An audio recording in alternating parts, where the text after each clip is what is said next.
An asset is something that puts money in your pocket. A liability, I'm just going to shorten that, is something that takes money out of your pocket.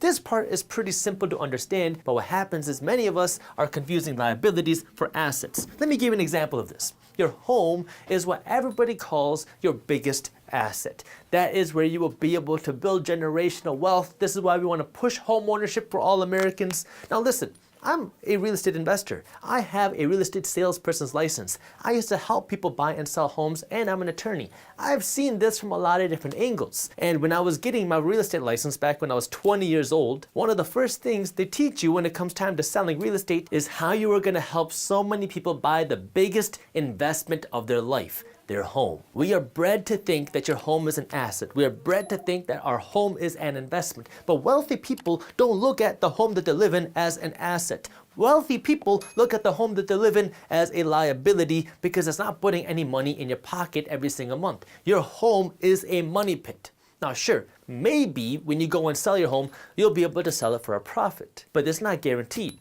We don't know when you're going to sell your home, and you only get that money when it comes time for you to sell your home. Up until then, your home is a money pit. Every single year, you got to pay your property taxes. Every single year, you got to pay for your maintenance. Every time you want to upgrade the kitchen or the bathroom or your kid's room, it's going to cost you money. You have to pay to fix the roof when the wind damages it, and you have to pay to fix that window when somebody throws a ball through it. But if I can sell you on this idea that your home is a big asset and it's going to be the biggest investment that you ever purchase, now what are you going to do? You're going to stretch yourself a little bit thinner, that way you can go out and buy a bigger home. Because now it's an asset. You're going to be able to give your kids this home one day. So now you go out and buy something a little bit bigger. Your debt payments are a little bit bigger, which means you have less money every single month to invest into assets. But at least you have a home. And now every single month, you're working to build equity in your home. You're working to pay off your property taxes. You're working to pay off your utilities. You're working to pay off the insurance. And then when it comes time for you to sell your home, hopefully you will have some equity in the deal. If it all works out, you will be able to sell your home for a profit, and now you'll be able to put some money in your pocket, but you're still going to need another place to live. But what you have to understand is, why did you buy that home in the first place? Did you buy that home to make money, or did you buy it to make memories? If you're buying a home to live in, you're buying it to make memories. You're not buying it to make money on. While wealthy people understand that the home that you live in is a place where you make memories. Sure, if you make some money on it, great.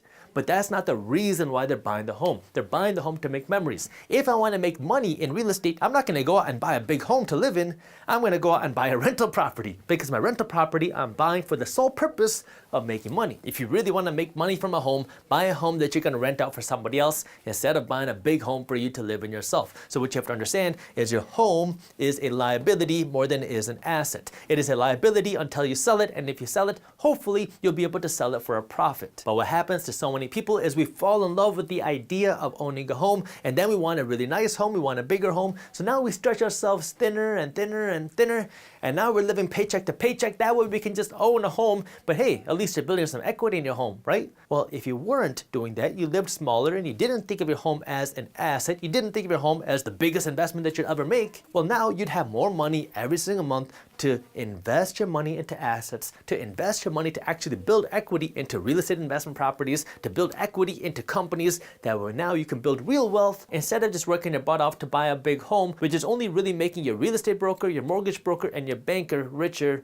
while it's keeping you broke because now you're having to work overtime just to make the mortgage payments. Remember, assets are things that you buy to make you money. Liabilities are things that take money away from you. Wealthy people put their emphasis here to own more assets and put less emphasis here. In fact, what wealthy people actually do is they put their emphasis here, that where their assets buy them their liabilities. They use their investments to pay for their expenses. If you enjoyed this short clip from my longer videos, here's another clip that I think you'll love. And while you're at it, if you're interested in learning more about how to start generating passive income, our team put together an amazing guide on how to start generating passive income for free. All you gotta do is click that button right over there. Thank you for watching, and as always, keep hustling.